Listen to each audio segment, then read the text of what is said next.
gente vai fazer a rota do cangaço.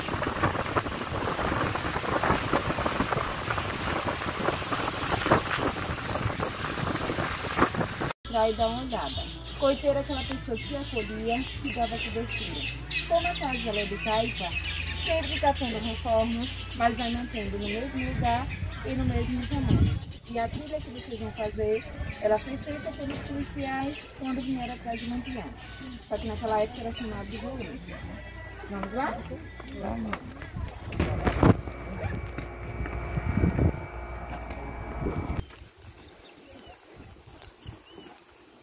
Começando aqui a rota do cangaço. Aqui onde... Pai? Pode passar. Aqui onde a volante se preparou para caçar o Lampião. Fizeram a armadilha para pegar ele aqui. E nós vamos chegar ao ponto onde mataram o Lampião. Aqui é a trilha. Ela conhece, né? Tá preparada? A trilha relativamente leve.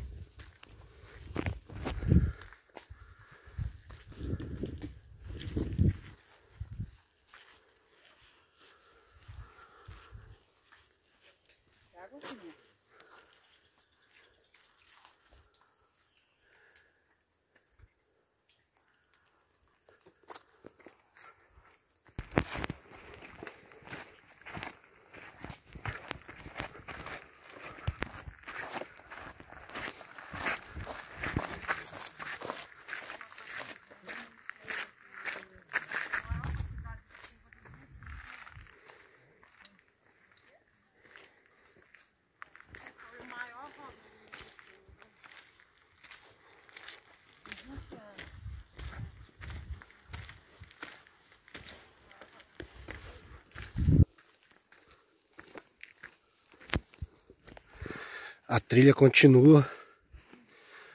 Não é uma trilha de grau de dificuldade alto. Dá para fazer com um pouco de esforço, dá para fazer tranquilo. E nós vamos atrás da história, né? Vi aqui em Piranhas e não conhecer a história. A mulher tá resistindo bem, ó.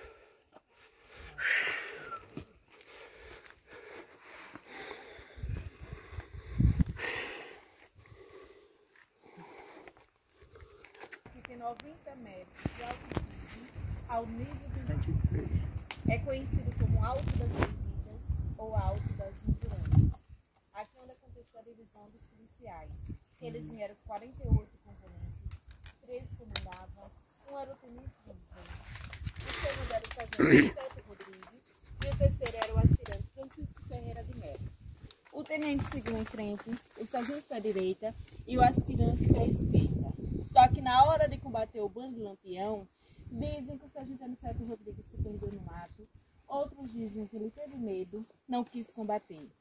Na grota tinha 35 engaceiros, fugiram 24 na área que o sargento Aniceto Rodrigues não trancou e morreram 11 com Lampião e Maria Bonita. Desses 35 engaceiros que tinha na grota, 5 eram mulheres. Só morreu Maria Bonita e Enedina, fugiu a cangaceira Silas, a Bília e a Dulce. Na grota também aconteceu a morte de um soldado, Adrião Pedro de Souza. Ele fazia parte da volante aspirante Francisco Ferreira. Ele foi morto no mesmo dia que Lampião, mas não foi Lampião que matou ele. Quem matou ele foi o tenente. O tenente ele tinha conflito com um soldado, aproveitou o embalo da matança de Lampião e matou ele. Mas quando chegou na cidade de Piranhas, falou para a população que tinha sido o bando de Lampião, mas na verdade foi o tenente João Bezerra. Na grota vocês vão ver a cruz do soldado. Ela foi colocada dia 1º de março do ano 2012. Aqui sempre falava da morte de um soldado e ninguém nunca sabia quem era. Teve um ex-companheiro da voluntaria João Bezerra, o Elias de Marques, chegou a falar para o escritor Antônio Vilela que o soldado que tinha sido morto na grota era o Adrião. O escritor descobriu que existia uma filha do Adrião viva em Chã Preta, no estado de Alagoas. Foi na casa dessa filha, ela deu autorização a ele para fazer essa homenagem. mas não quis no apoio da Polícia Militar do Estado de Alagoas, que quando eles precisaram, eles não deram. Até que o Elias falou que além de ele ser morto pelo companheiro de farda, ele foi esquecido, que ninguém nunca lembrava do soldado Adrião Pedro de Souza. Podemos descer? Já está próximo da grota. Pequenininha, moeda de pino, colchete, maçã, amarelão, pelos dois. Aqui que eles foram mortos, todos aqui. Vai. Temporário, na época que Lampião estava, isso aqui era mais plano. Tinha como eles ficar à vontade e fazer suas próprias tendas. Só como já está com 83 anos da morte dele, esse córrego ele já saiu com bastante água, já teve várias erosões, por isso que hoje ele está desse jeito. Mas na época tinha como eles ficarem bastante à vontade. Na placa vai estar o nome dos 11 cangaceiros que foram mortos aqui. Aí tem um cangaceiro chamado Quinta-feira. Esse foi o 5º cangaceiro que fez parte do bando Lampião. As Holandas, quando matavam um dos seus cangaceiros, se Lampião gostasse daquele cangaceiro, ele colocava outro no mesmo lugar, com o mesmo nome. As Holandas sempre diziam que Lampião tinha parte com o diabo, que ele matava seus cangaceiros e ele ressuscitava, mas na verdade ele colocava outro. Por isso que esse foi o 5º cangaceiro que fez parte do bando Lampião, o Quinta-feira.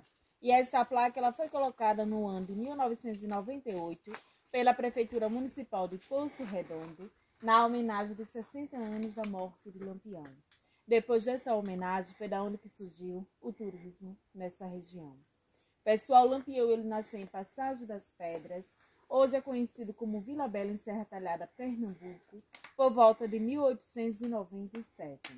Ele entrou no cangaço no final do ano de 1918, ao começo do ano de 1919, por conta da morte de seu pai, que foi assassinado pelo José Lucena, que era um chefe policial alagoano, e o mandante do crime foi Zé Sartunino, que era um coronel pernambucano. Esse coronel ele tinha conflito com a família Lampião por conta de terras e bodes. Começou a terrorizar a vida de Lampião e sua família. Passou do tempo, a família saiu do estado de Pernambuco e de morar no estado de Alagoas. Mesmo assim, o coronel ficou sabendo do seu paradeiro, se juntou com seu sogro João Nogueira e denunciou a família Lampião para José Lucena, dizendo que Lampião e seus irmãos eram bandidos perigosos. José Lucena vai à procura. Ao chegar no sítio, nem Lampião nem seus irmãos estavam.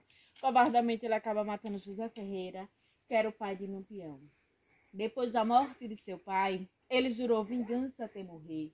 Ele juntou uma coisa com a outra. E naquela época, quem mandava eram os coronéis que tinham poder. Eles não podiam fazer nada o que eles queriam. Eles sempre obedeciam às ordens dos coronéis. Aquelas famílias que tinham pequenas quantidades de terras, se não tivesse documento daquelas terras, mesmo assim, se tivesse, os coronéis iam lá, expulsavam as famílias e ficavam com as terras. E a justiça era sempre do lado dos coronéis. Quando eu falo que a questão de coronéis, não era coronéis de verdade. Era pequenos fazendeiros que compravam títulos de coronéis para ser superior àquelas pessoas e tomar o que elas tinham. Lampião juntou as duas coisas e quis fazer justiça social com suas próprias mãos. Mas ele começou a se vingar de pessoas inocentes que não tinham nada a ver com sua história. Atacou o estado todo de Pernambuco, Bahia, Alagoas, aqui em Sergipe, Ceará, Rio Grande do Norte e na Paraíba. Só que no Ceará ele não chegou a atacar, ele tinha em consideração o padre Cícero. O padre Cícero como se fosse um padrinho para Lampião, e ele confiava muito nele. Mas no ano de 1926, o padre Cícero, junto com Flávio Bartolomeu Coelho, um deputado federal, deu a patente de capitão a Lampião para combater a Coluna Prestes, que era um grupo tenentista liderado pelo Carlos Prestes. Só que Lampião pegou a patente, as armas e munições, mas não combateu. Que o mesmo ideal do Carlos era o mesmo ideal de Lampião. Ele distanciou 6 quilômetros da cidade de Juazeiro, entrando dentro da Acatinga, foi até chegando ao Rio Grande do Norte. Quando foi no ano de 1927, ele foi atacar a cidade de Mossoró. Quando chegou lá, ele foi expulso pela população.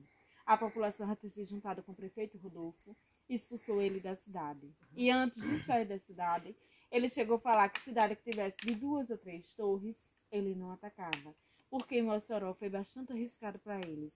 A população ficou em cima das torres das igrejas. Por isso que até hoje tem marcas de bala em uma igreja em Mossoró.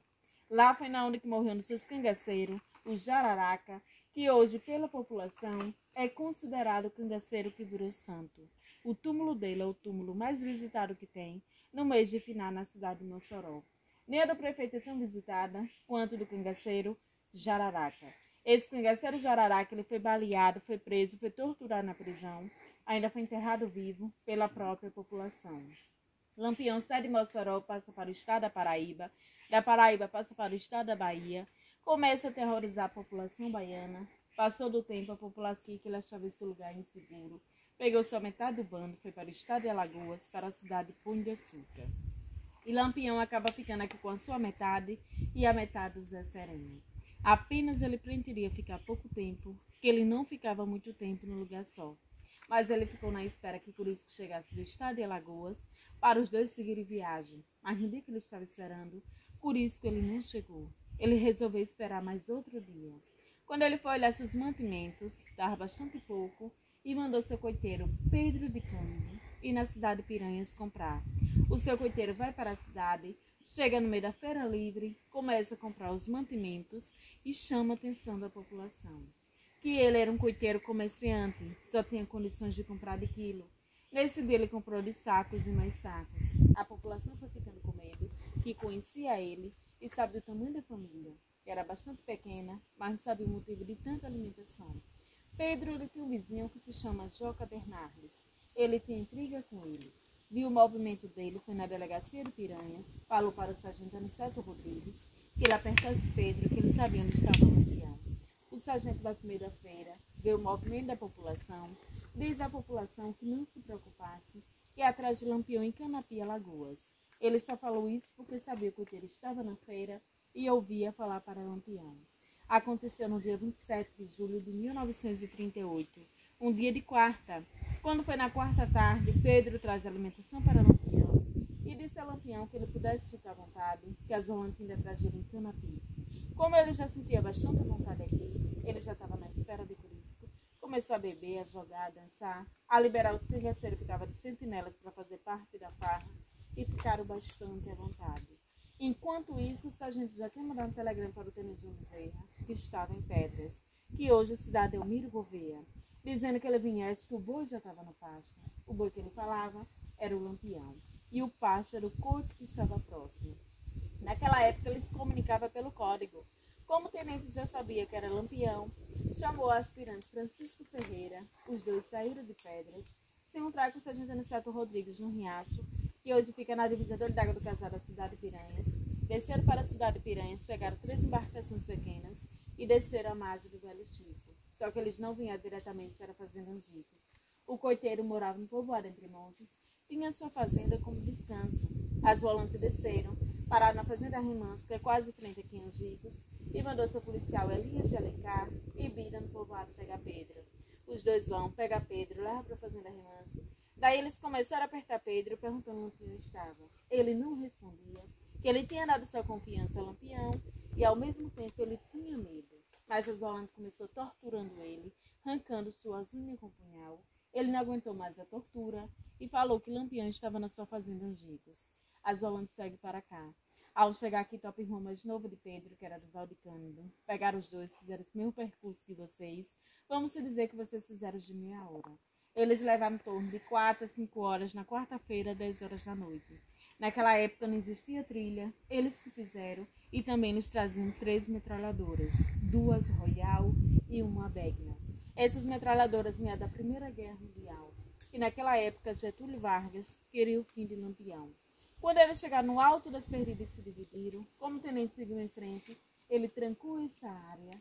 O aspirante, como foi à esquerda, trancou essa área. O sargento Aniceto Rodrigues, como foi à direita, como dizem que ele teve medo, se perdeu. Essa área foi a área que ficou aberta, onde os 24 cangaceiros conseguiram fugir. Só que eles não atacaram o Bando Lampião no mesmo dia. Deixaram o dia amanhecer, que era a época de inverno, fazia bastante frio e muita neblina. Quando foi na quinta-feira, dia 28 de julho de 1938, 5h15 da manhã, Lampião sai da sua tenda, manda seu cangaceiro amoroso no posto Tamanduá, que fica a 100 metros daqui da grota, pegar um cantil de água. Esse cangaceiro vai nesse posto Tamanduá. Ao chegar lá, é recebido com o primeiro tiro. Esse tiro foi dado por um dos policiais do aspirante Francisco Ferreira, que ao ver a chegada do cangaceiro, se assustou e disparou sem querer. O tiro pegou de raspão na sua cartucheira, o cangaceiro consegue fugir, mas não tem como visar Lampião. Mas Lampião escutou o movimento. Ao sair, ele já começa a receber tiro dos dois lados e sendo morto. Maria Bonita recebe um tiro no ombro e outro na virilha, só que ela não morreu. Depois daí, os 9 cangaceiros que não conseguiram fugir foram mortos. Francisco Ferreira, ao ver Maria Bonita ainda viva, manda um de seus policiais, um Panta de Godói, pegar seu facão da marca Jacaré, que era o facão da época, e degolar Maria Bonita ainda viva. O Panta acaba degolando ela. Naquela época, eles tinham que ter uma prova que matou o rei do cangaço. Como eles vinham em embarcações pequenas, não tinha como levar os corpos. Já que a cabeça de Maria Bonita estava degolada, degolou a de Lampião dos 9 cangaceiros, colocaram dentro de lata de querosene com cal e levaram para a cidade de Piranhas, colocaram exposto na escadaria do Palácio Dom Pedro II, que hoje é a atual Prefeitura Municipal de Piranhas, e mostrou à população que tinha matado o rei do cangaço. Depois daí, esse cabeça foi sendo exposto no estado todo de Alagoas, na cidade de Elmiro Gouveia, Santana do Ipanema, Palmeira dos Índios, foi para Maceió, de Maceió passou aqui para o estado de Sergipe, e daqui foi para o Instituto Nina Rodrigues, em Salvador. Chegamos no final da Rota do Cangaço, tá? Uma trilha tranquila para fazer, tem um grau de dificuldade baixo. A mulher tá aqui, ó, vendendo oxigênio. Chegamos no final.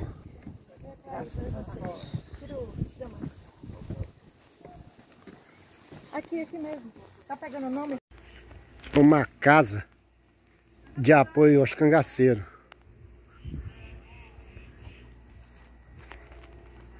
Bem rústica mesmo, é no barro. A moça falou por ser, a guia falou por ser de barro, ela recebe alguma reforma de vez em quando, mas é mantido a originalidade dela. Tem um fogãozinho de lenha aqui, ó. E é bem casinha daquele tipo mesmo. Tem uma salinha, uma máquina de costura ali.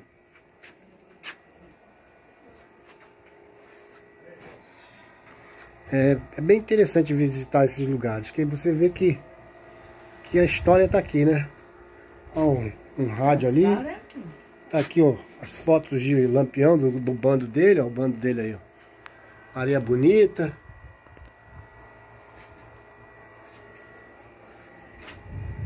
Curisco. Premiou com 50 contos de réis quem matasse Lampião. Figulino.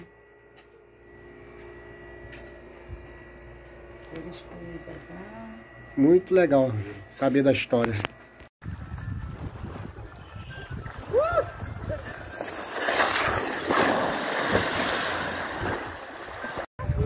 Há um banho refrescante aí no Velho Chico aí, ó. Espera que eu vou bater umas fotos tuas aí.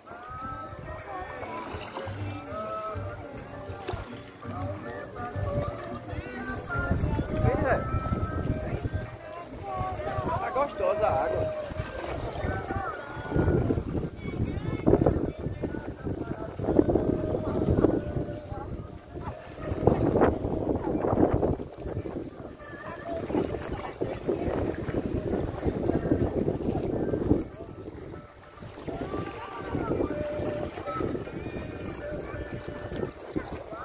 Olha quem veio almoçar com a gente aqui, ó. Aí. Veio almoçar na nossa mesa. Ele tá um pouquinho acanhado, mas já veio aqui várias vezes comer o arroz.